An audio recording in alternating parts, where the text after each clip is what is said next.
दुनिया के सारे तीर्थ अयोध्या का दर्शन करने आते हैं भाई। जहां हम और तुम रहते हैं पूरे ब्रह्मांड में इससे बड़ा तीर्थ दूसरा कोई नहीं। ये अयोध्या की महिमा भगवान ने बताई। जीवन में अवसर मिले तो एक बार अयोध्या का दर्शन अवश्य करिएगा। महाराज जनक के दूत पहुंचे, स्नान करके सरजू जी में चक्रवर्ती जी के दरबार में पहुंचे, गए, करी प्रणाम, तीन पाती दीन्ही, पत्र दिखाया और कहा महाराज हम मिथिला से आए हैं, मिथिलापति महाराज जनक ने आपके लिए पत्र भेजा है। अब यहां पर व्यवहार देखिए, नियम है कि राजा अपने आसन पर बैठा रहे और नीचे जो सचिव हैं वो पत्र लेकर महाराज को दें, ठीक ना। महाराज को यह सूचना है कि विश्वामित्र जी राम लक्ष्मण को लेकर मिथिला चले गए हैं और मिथिला से पत्र आया है, इसका अर्थ अवश्य मेरे राम लक्ष्मण की सूचना होगी। महाराज आज सारा नियम तोड़ दिए। मुदित महीप आप उठी ली, महाराज स्वयं आसन से उठकर नीचे गए और दूतों के हाथ से पत्र ले लिए और दर्शन करिए, वापस सिंहासन पे नहीं आए। पत्र लिए, तुरंत खोले, अलगे पढ़ने, मन में पढ़ते गए और शरीर में परिवर्तन देखिए। बारी बिलोचन बाचत पाती, पुलक गात आई भरी छाती। महाराज जैसे पत्र पढ़ना प्रारंभ किए, महाराज के नेत्र से प्रेम के अश्रु निकल पड़े, एक एक रोम पुलकित हो गया, शरीर गए, कंठ अवरुद्ध होने लगा। अब आपके सन्मुख यदि कोई पत्र पढ़ के विह्वल हो रहा है तो आपके मन में भी प्रश्न उठेगा, अरे क्या पढ़ रहे हैं, क्या लिखा है उसमें। सभा के जितने लोग थे, सभा के लोगों ने महाराज से निवेदन किया, प्रभु हमको भी पढ़ के सुना दीजिए। तो दूसरी बार महाराज ने पुनि धरि धीर पत्रिका बाची, हरसी सभा बात सुनी साची। सभा के लोग प्रसन्न हो गए। अभी सभा के लोगों को पढ़कर सुनाया, तब तक भरत जी शत्रुघ्न जी चले आए। अब तीसरी बार महाराज भरत जी को पढ़ के सुना रहे हैं। महाराज 3 बार तो पढ़ लिए, अब सोच रहे हैं चौथी बार किसको पढ़ के सुनाऊं। दूत सामने खड़े हैं, महाराज ने दूतों को अपने बगल में बिठाया। आप दर्शन करिए, चक्रवर्ती सम्राट अपने बगल में एक राज्य के दूत को बिठा रहे हैं, बगल में बिठाया और पूछने लगे, भैया कहूं कुशल दुबारे, तुमनी के निज नयन निभाए। ए भैया, हमारे दोनों बच्चे कुशल हैं ना, आप लोग अपनी आंखों से देखे हैं। दूत कहते हैं महाराज आप अपने बच्चों की कुशलता मत पूछिए, आपके बच्चे जहां जहां जाते हैं महाराज वहां उनके जाने से कुशल अपने आप होते रहता है। जब आपके बच्चों ने मिथिला का कुशल कर दिया महाराज, आप अपने बच्चों की कुशलता मत पूछिए। महाराज बोले आप जो कह रहे हैं हम समझ नहीं पा रहे हैं। दूत कहते हैं महाराज पत्र में तो थोड़ा ही लिखा हुआ है, कहिए तो हम आपको विधिवत सुनाएं कि वहां क्या क्या भया। हमने अपनी आंखों से देखा है। महाराज कहते हैं सुनाइए। दूत सभा के मध्य में खड़े होकर बताने लगे, राजन दूत हई हम जनक राज दरबार के, चिट्ठी बा सरकार के ना। राजन दूत हई हम जनक राज दरबार के, चिट्ठी बा सरकार के नाम। राजन दूत हई हम जनक राज दरबार के, चिट्ठी बा सरकार के नाम।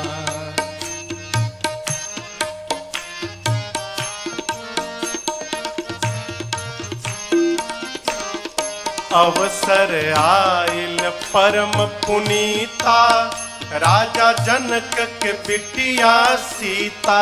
अवसर आइल परम पुनीता, राजा जनक के बिटिया सीता। अवसर आइल परम पुनीता, राजा जनक के बिटिया सीता।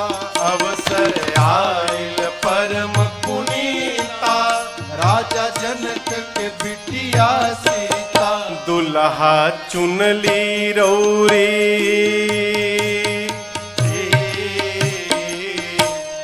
दुल्हा चुनली रौरी बड़कू राजकुमार के, चिट्ठी बा सरकार के नाम। राजन दूत हई हम जनक राज दरबार के, चिट्ठी बा सरकार के नाम।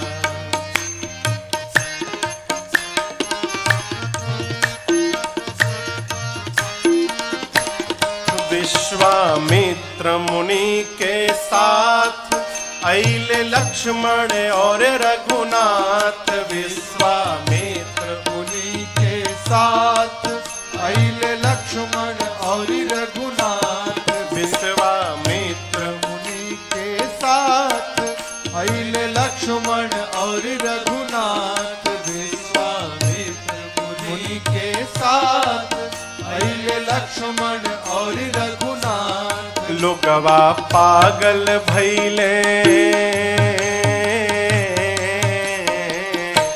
ओ लोगवा पागल भइले, जोड़ी जुगल निहार के, चिट्ठी बा सरकार के नाम।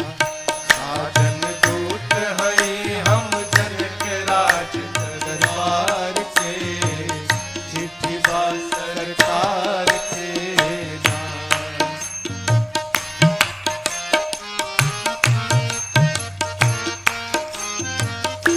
प्रतिज्ञा रहे जनक जी के भारी, पूरा कैले अवध बिहारी। प्रतिज्ञा रहे जनक जी के भारी, पूरा कैले अवध बिहारी। प्रतिज्ञा रहे जनक जी के भारी, पूरा कैले अवध बिहारी। प्रतिज्ञा रहे जनक जी के भारी, पूरा कैले अवध बिहारी।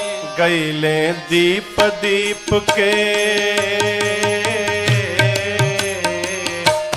गैले दीप दीप के राजा उहवा हार के, चिट्ठी बा सरकार के नाम। राजन दूत हई हम जनक राज दरबार के, चिट्ठी बा सरकार के नाम।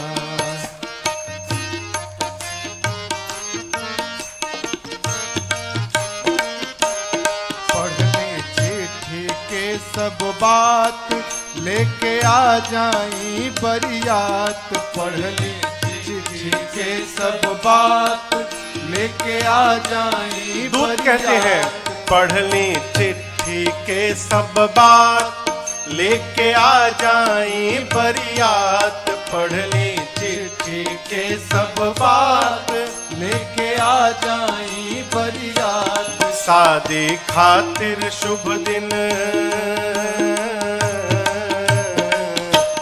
शादी खातिर शुभ दिन नी मन लगन विचार के, चिट्ठी बा सरकार के राजन दूत हैं हम जनक राज दरबार के, चिट्ठी बा सरकार के राजन दूत हैं हम जनक राज दरबार के, चिट्ठी बा सरकार के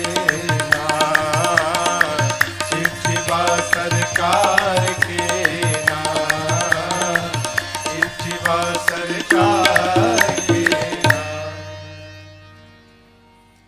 दूत रचना बना बना कर अपनी बात बताने लगे।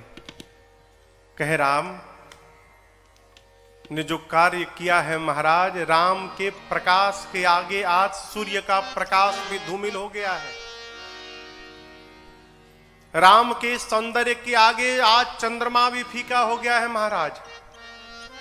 जिस कार्य को दुनिया के राजा एकत्रित थे कोई नहीं कर पाया, उस कार्य को आपके राम ने पूर्ण किया है महाराज।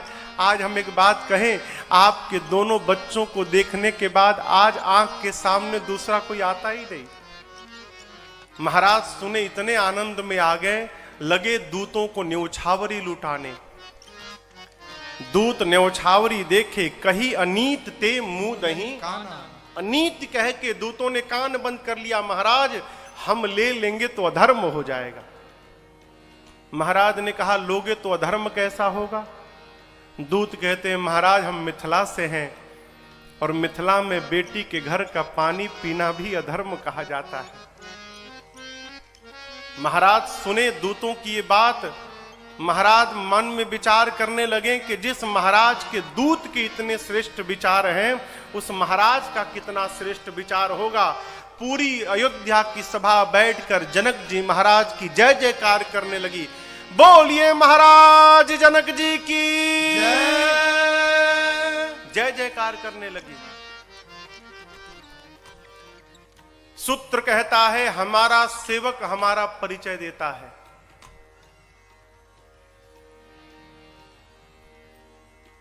हम जैसा रहते हैं, हमारे घर का आचार, हमारे घर का विचार, हमारे घर का व्यवहार हमारे सेवक के भीतर दिखाई पड़ता है। महाराज ने दूतों की दिव्य व्यवस्था कराई है। अब देखिए, जीवन में मूल के साथ कोई भूल नहीं होनी चाहिए। जो मूल में भूल करता है माई बाप क्षमा करिएगा, उसका समूल समाप्त हो जाता है। महाराज के जीवन में ये दिन क्यों आया, किसके कारण आया कहिए? आज जो ये सूचना मिली है, इस सूचना के केंद्र में कौन है?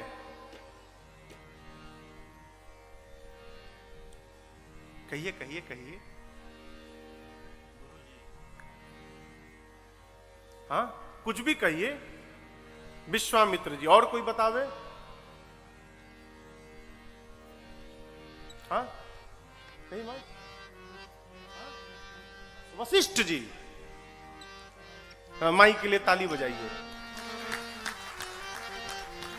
मैं देख रहा हूं मां जितनी ध्यान से कथा सुनती। वशिष्ठ जी, विश्वामित्र जी के हाथ में कुछ नहीं था, राम को मांगने आए थे, महाराज ने मना कर दिया नहीं दूंगा।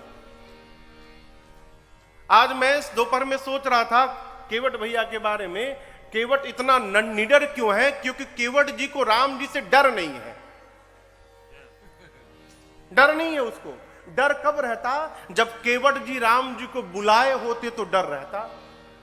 तो बुलाए ही नहीं है, राम जी अपने मन से है, किस बात का डर?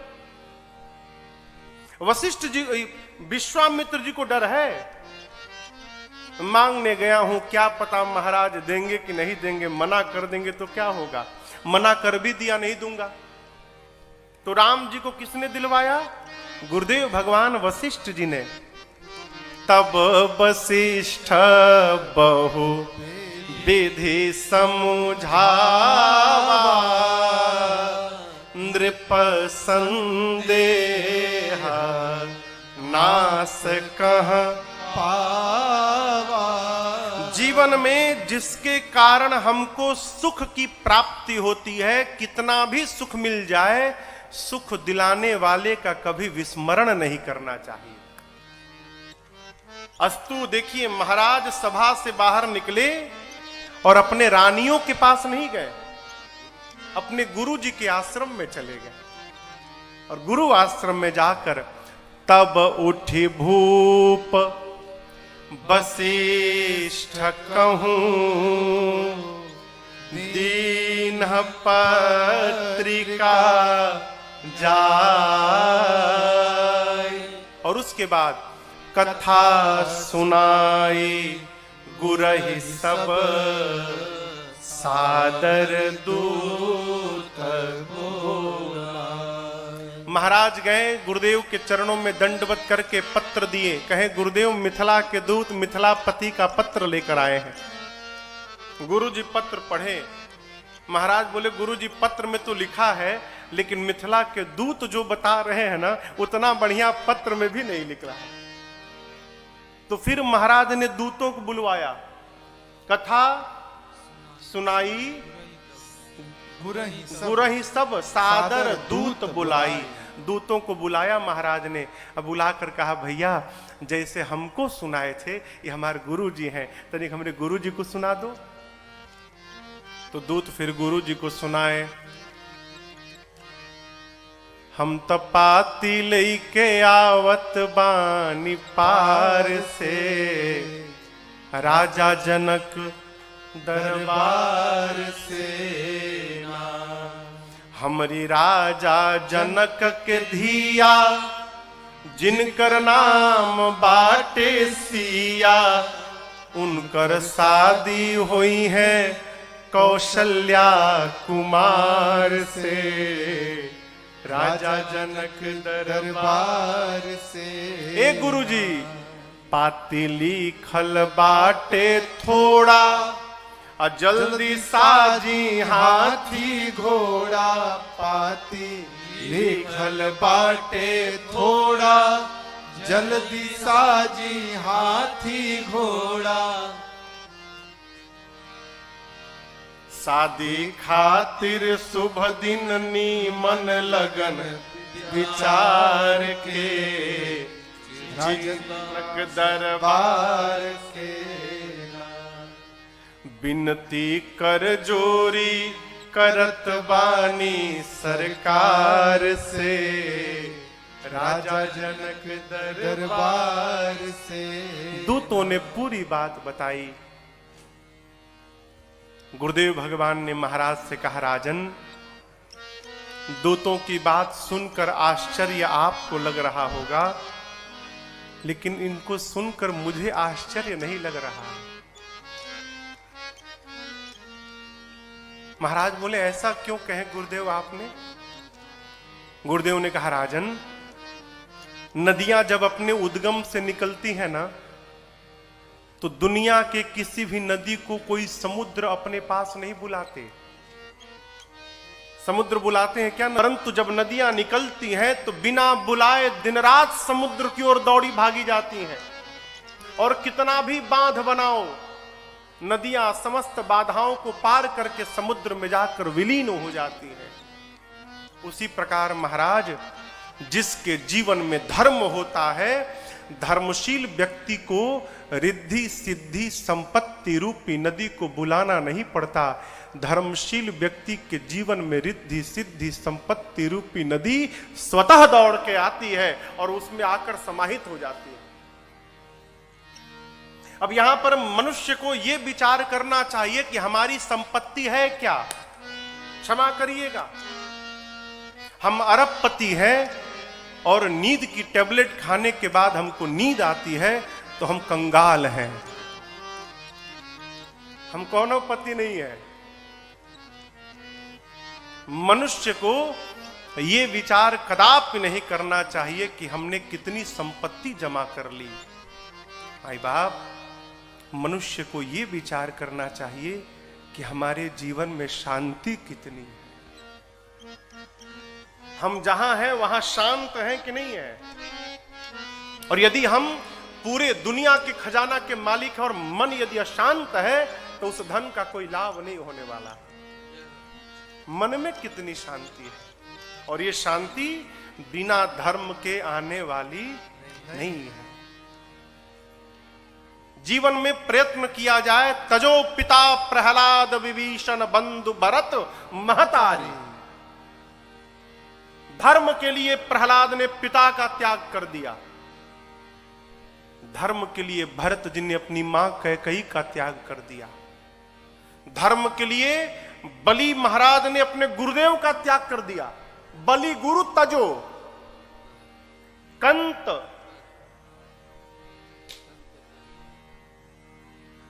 वृंदावन की गोपियां अपने पतियों का त्याग कर दी कन्हैया के लिए। क्यों? धर्म। देखिए, जीवन में सब कुछ है, धर्म नहीं है हम कुछ नहीं है, और कुछ भी नहीं है यदि धर्म है तो हम सर्वत्र जहां रहेंगे परम आनंद में रहेंगे और मग्न रहेंगे, हमें कोई टेंशन नहीं होगा, धर्म न समाप्त हो। महाराज से कहते हैं, गुरुदेव राजन आपके धर्म के बारे में कोई क्या बताएगा? अरे राजन राम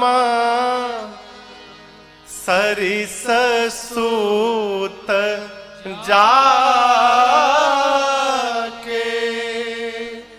तुम ते अधिक पुण्य बड़का के तुम ते अधिक पुण्य बड़का। महाराज, राम ही जिसके पुत्र बन के अवतार ले लिए हों, उस मनुष्य के धर्म के बारे में कोई क्या बताएगा? आपसे अधिक धर्मशील महाराज संसार में कोई नहीं है, और आप तो आप, जैसे आप हैं महाराज वैसी आपकी कौशल्या जी हैं। तसी पुनीत कौशल्या देवी। आप पति पत्नी ने गुरु की सेवा की है, आप पति पत्नी ने मिलकर महाराज विप्रों की सेवा की है, आप लोगों ने गौ माताओं की सेवा की है, आपने भक्तों की सेवा की है। महाराज, ये सुख आपके जीवन में नहीं उतरेगा तो कहां जाएगा? इसलिए आपको आश्चर्य हो रहा है, मुझे आश्चर्य नहीं हो रहा है। गुरुदेव ने तुरंत मुहूर्त का विचार किया। किस बात का मुहूर्त? बारात कब प्रस्थान करेगी। मुहूर्त विचार करके महाराज को दिया। महाराज अब पत्र लेकर रनिवास में पहुंचे और रानियों को पत्र पढ़कर सुनाया। मुहूर्त बताया कि अमुक तिथि को गुरुदेव ने आज्ञा दी है, बारात प्रस्थान करेंगी। माताएं तैयारी में लग गईं। कौशल्या मैया ब्राह्मणों को, याचकों को बुलाकर दान देने लगी।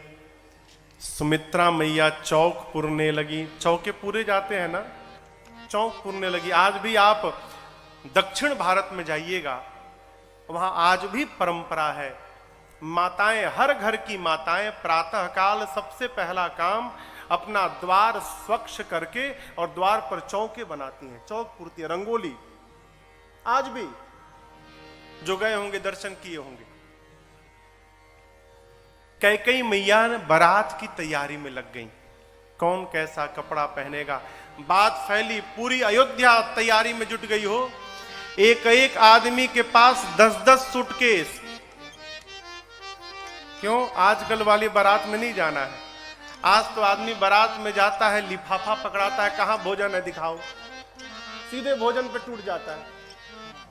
यहां बारात जाने का मुहूर्त निकला है, विवाह का मुहूर्त नहीं निकला। बारात जाएगी तो कब तक वहां रुकना है किसी को पता नहीं। पूरी सब लोग तैयारी में लगे हैं। चक्रवर्ती जी महाराज ने सुंदर रथ सजाकर गुरुदेव को बिठाया, बगल में अपने बैठ गए दूसरे रथ पर। दोनों को एक साथ देखकर ऐसा प्रतीत होता है मानो आज देव गुरु बृहस्पति और देवराज इंद्र साक्षात उतर गए हो धरा पर। बारात के मार्ग में जितने सगुण होते हैं, शुभ सगुण, देखिए आप घर से निकले, गदहा बोल दे मंगल, गदहा। आप घर से निकले, गौ मैया अपने बछड़े को दूध पिलाती दिखाई पड़ जाए, आपका मंगल। आप घर से निकले, मछली दिखाई पड़ जाए, आपका मंगल। ये जितने शुभ शगुन है ये सब बारात के मार्ग में आके खड़े हो गए। क्यों? मुहूर्त बनाने के लिए नहीं, अपने आप को धन्य करने के लिए। बाद में कहेंगे कि राम जी की जब बारात निकली थी तो हम ही वहां शगुन बनाने के लिए खड़े भए थे। सारे शगुन खड़े हो गए, बारात निकली और अयोध्या के साधु संत गाने लगे। अवधान नगरिया से, ए अवधान नगरिया से, अरे चलली बारियतिया है, सुहावन लागे जनक नगरिया भइले शोर, हे सुहावन लागे। जनक नगरिया भइले शोर, हे सुहावन लागे। अवधान नगरिया से, अवधान नगरिया से, चलली बारियतिया है, सुहावन लागे। जनक नगरिया भइले शोर, हे सुहावन लागे। जनक नगरिया भइले शोर, हे सुहावन लागे। जनक नगरिया भइले शोर, हे सुहावन लागे। सब देवतना मिली चलले बारियतिया है, सुहावन लागे। सब देवता ना मिली, सब देवता ना मिली, चलले बारियतिया है, सुहावन लागे। बजवा बजेला घन घोर, हे सुहावन लागे। बजवा बजेला घन घोर, हे सुहावन लागे। जनक नगरिया भइले शोर, हे सुहावन लागे। बजवा के शब्द सुनी हुलस मोरी छतिया है, सुहावन लागे। बजवा के शब्द सुनी, बजवा के शब्द सुनी, हुलस मोरी छतिया है, सुहावन लागे। रोशनी से भइल बाया जो, हे सुहावन लागे। रोशनी से भइल बाया जो, हे सुहावन लागे। जनक नगरिया भइले शोर, हे सुहावन लागे। परिछन को चलली सब सखिया सहेलिया है, सुहावन लागे।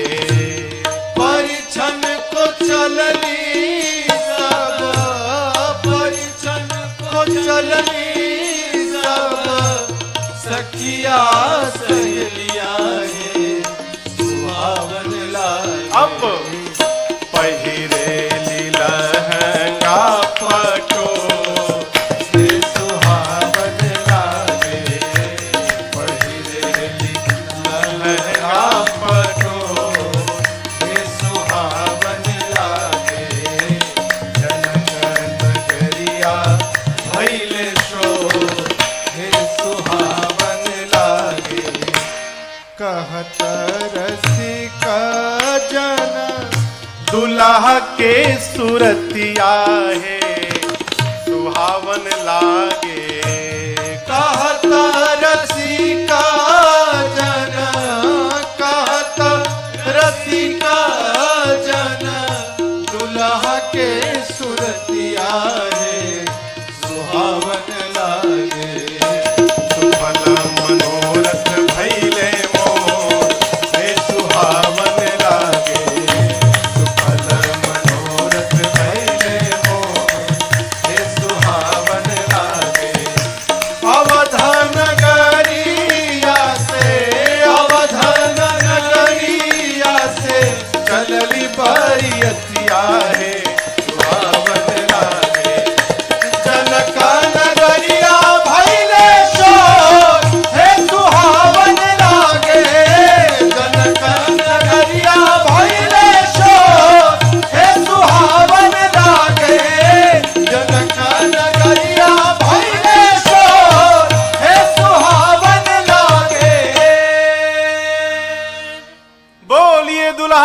सरकार की। जय। अब बजाओ।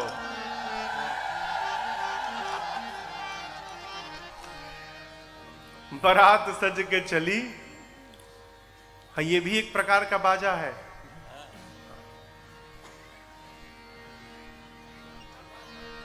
हाँ, मंगल मंगल। अयोध्या की सीमा से लेकर मिथिला तक मार्ग में जितनी नदियां पड़ी, जनक जी महाराज ने बारातियों के लिए सभी नदियों पर सेतु बनवाया। स्थान स्थान पर बारात के रुकने की व्यवस्था, बारात के जलपान की व्यवस्था, बारात के भोजन की व्यवस्था, सोने की व्यवस्था, दिव्य व्यवस्था जनक जी महाराज ने अयोध्या की सीमा से लेकर और मिथिला तक कराई है। अयोध्या से निकलने के बाद मिथिला पहुंचने में बारात को 4 दिन का समय लगा। 4 दिन में बारात पहुंची है। और आपको बतावें, पूज्यपाद गोस्वामी तुलसीदास जी महाराज कहते हैं, प्रथम बारात लगन ते आए, प्रथम बारात लगन ते आए, प्रथम बारात लगन ते आई, प्रथम बारात लगन ते आई, ताते पुर प्रमोद अधिकाई,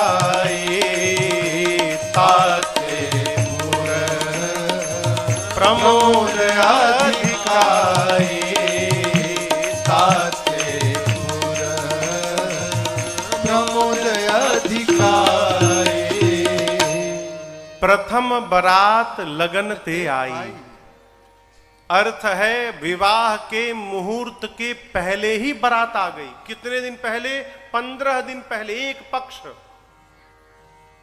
एक महापुरुष इसका अर्थ कर रहे थे, प्रथम बारात लगन ते आई, पहली बारात जो लगन पर पहुंची। ऐसा नहीं है, लग्न के पहले बारात मिथिला चली आई। जनक जी महाराज ने बारात को जनवासे में स्थान दिया। राम लक्ष्मण जी विश्वामित्र जी के साथ गए हैं। जाकर गुरुदेव को प्रणाम किया, पिताजी से मिले। महाराज ने राम लक्ष्मण को हृदय से लगाया, ऐसा लगा मानो मृतक शरीर में प्राण वापस चला आया हो। खूब आनंद भया है। चारों भाई परस्पर एक दूसरे से मिलते हैं। मिथिला के लोग जनवासे में बारात को देखते हैं तो ब्रह्मा जी से प्रार्थना करते हैं, ब्रह्मा जी आप दिन रात की अवधि बढ़ा दीजिए। क्यों? 12 घंटे का दिन और 12 घंटे की रात्रि है। आप 24 घंटे का दिन और 24 घंटे की रात्रि करिए। क्यों? ये समय शीघ्र जीवन से न चला जाए। देखिए, आनंद का समय कब निकल जाता है पता नहीं चलता है। कथा के 5 दिन पूर्ण हो गया है। अब कल से उल्टी गिनती प्रारंभ हो जाएगी। 4 दिन बचे, अब 3 दिन बचे, अब 2 दिन बचे।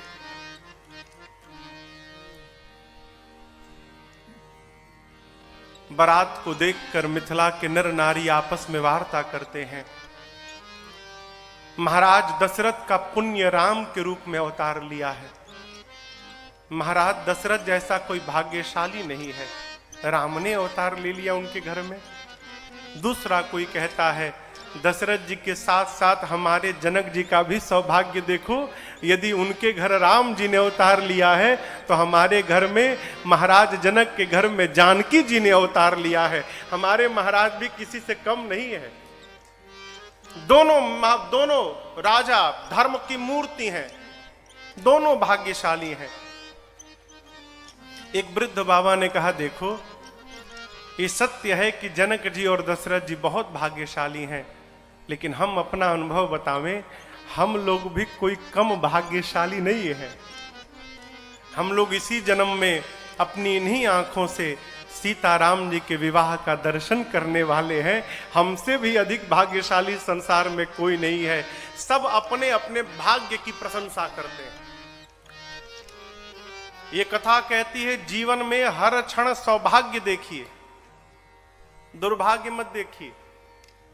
कई आदमी केवल दुर्भाग्य देखता है और वही बच्चों को बताता रहता है, तुम जानते हो बोरे पर सोया हूं। अरे बोरे पर सोए हैं तो ये आपका भाग्य था। आपका बेटा मखमल के गद्दे पर सोता है, ये उसका भाग्य है। जीवन में स्मरण करना हो, जो बीत गई सो बात गई। चिंतन करना है तो सौभाग्य का करिए। हम बहुत भाग्यशाली हैं। मिथिला के लोग अपने सौभाग्य का वर्णन करते हैं। रनिवास में मेरी जानकी जी की 8 सखियां आपस में बात करती हैं। पता चला है क्या, बारात में भी 2 आए हैं। जैसे विश्वामित्र जी के साथ 2 राजकुमार आए थे, बारात में भी 2 आए हैं। एक सखी ने कहा, तुमको केवल इतना ही पता है? मुझे तो पता चला है उसमें भी एक गोरा है और एक सांवला है। तीसरे ने कहा, तुम गोरे सांवले तक पड़ी रही हो, मुझे तो नाम भी पता चल गया। सांवले का नाम भरत, गोरे का नाम शत्रुघ्न है। 5वीं बोली, हमको तो इसके आगे की सूचना है। क्या? विश्वामित्र जी के साथ जो दोनों आए थे और बारात में जो दोनों आए हैं, ये चारों भाई हैं, खास अपने भाई हैं। जब सखियां सुनी कि ये चारों भाई हैं, तो सखियां ब्रह्मा जी से आंचल फैलाकर भीख मांगती हैं। ब्रह्मा जी, यदि चारों भाई हैं तो आप एक काम करिए, हम आपसे भिक्षा मांगते हैं। बारात भले एक की आई हो, लेकिन विवाह मिथिला में चारों का हो जाए, यहां से कोई कुंवारा लौट के वापस न जाए। सखियां कहती हैं, उपमान को कह दास तुलसी, करता हूं कवि को विदक है, बल विनय विद्या शील शोभा, सिंधु इनसे पुरनारी सकल पसारी अंचल, विधि वचन सुनावहि, व्याहि हो चारियो भाई, यही पुर हम सुमंगल गावहि, ब्याहि हो चारियो भाई, यही पुर हम सुमंगल गावहि, ब्याहि हो चारियो भाई, यही सखियां ब्रह्मा जी से प्रार्थना करती है, ब्रह्मा जी चारों भाइयों का विवाह यहीं हो जाए। मंगल प्रार्थना करती हैं। अब मुहूर्त निकाला गया। मुहूर्त 2 स्थान पर निकाला गया। जनवासे में ब्रह्मा जी बराती बन के आए हैं, रूप बदल के। तो मिथिला के लोग नहीं जानते हैं कि ब्रह्मा जी हैं, लेकिन बारात में जो लोग हैं वो तो जान ही रहे कि ब्रह्मा जी हैं। ब्रह्मा जी मुहूर्त विचार किए कहां? जनवासे में। और जनक जी महाराज के महल में जनक जी के जो ज्योतिषी थे वो मुहूर्त विचार किए, और दोनों तरफ एक ही मुहूर्त निकला।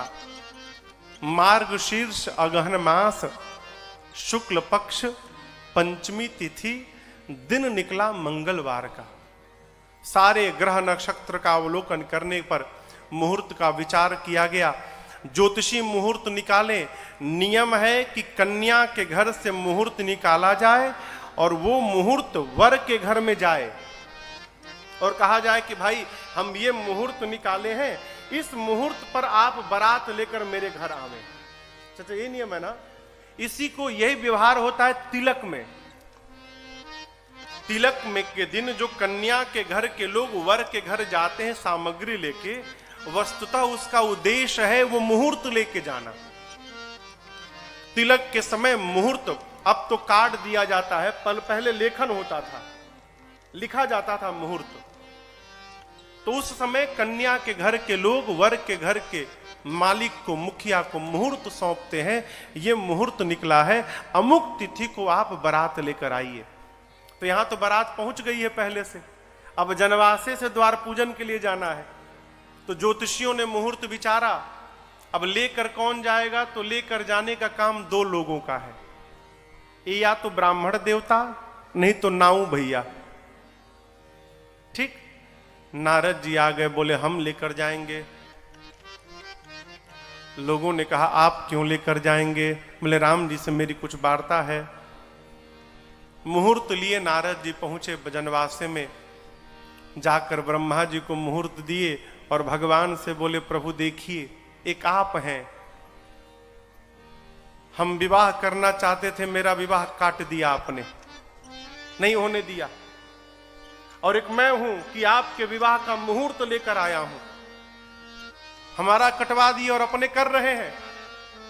भगवान बोले नारद जी हम कर नहीं रहे, आप करा रहे हैं। नारद जी बोले मैं कहां करा रहा हूं? भगवान ने कहा आप ही ने हमको आशीर्वाद दिया था, तीसरा आशीर्वाद कि नारी विरह तुम हो ब दुखारी। तो जब तक विवाह नहीं करूंगा नारी कहां से आएगी? ब्रह्मा जी की नारी, हाँ ठीक है प्रभु, उसका स्मरण मत दिलाइए, याद पड़ने पर ग्लानि होती है मन में। मुहूर्त विचारा गया, दोनों तरफ ब्रह्मा जी देखें कि ज्योतिषी भी वही मुहूर्त निकाले जो हम निकाले हैं। बारात के यहां एक विनोद की बात सुनिए, गोस्वामी जी कहते हैं सुनी सकल लोगन यह बाता। जनवासे में सभी लोगों ने जब ये बात सुनी कि ज्योतिषी भी वही मुहूर्त निकाले जो ब्रह्मा जी निकाले हैं, कहां ही ज्योतिषी आहि विधाता। लोग कहने लगे कि महाराज जनक के घर के ज्योतिषी भी कोई ब्रह्मा जी से कमजोर नहीं है, आप ही के समान वो भी बुद्धिमान है। इशारे इशारे में विनोद करने लगे, ब्रह्मा जी खतरा है, आपका विकल्प उधर बैठा हुआ है, वो भी आप ही के समान विद्वान है। जो मुहूर्त आपने विचारा वही मुहूर्त उन्होंने भी विचारा। मुहूर्त निकाला गया और आपसे बताऊं विवाह का दिन आया, पंचमी तिथि दिन मंगलवार, संध्या बेला में धेनु धूर बेला विमल सकल सुमंगल मूर विप्रन कहे विदेह सन जानी सगुण अनुकूल। गोधूली बेला, गोधूली समझते हैं? गोधूली बेला अब से आधे और 1 घंटे बाद का जो समय होगा, अभी नहीं, अब से आधे घंटे बाद का समय, उस समय को कहते हैं गोधूली बेला। जिस समय दिन और रात्रि का मिलन होता है संध्या में, उसको कहते हैं गोधूली बेला। उस समय गौ मैया दिन भर चारा चरने के बाद अपने पांव से धूल उड़ाती हुई जब घर के वापस जाती है, उस बेला को कहते हैं गोधूली बेला। जैसे गोधूली बेला आई, महाराज जनक के घर के ब्राह्मणों ने विचार करके, सगुण विचार करके जनक जी से कहा महाराज समय हो गया है, अब जनवासे में सूचना भिजवाइए जिससे महाराज दशरथ बारात लेकर प्रस्थान करे वहां से।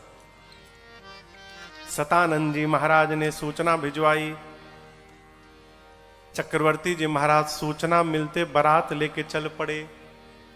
सारे देवता वेश बदल कर आए हैं। आपको बताऊं ब्रह्मा जी भी हैं, अभी चर्चा भाई ब्रह्मा जी भी हैं।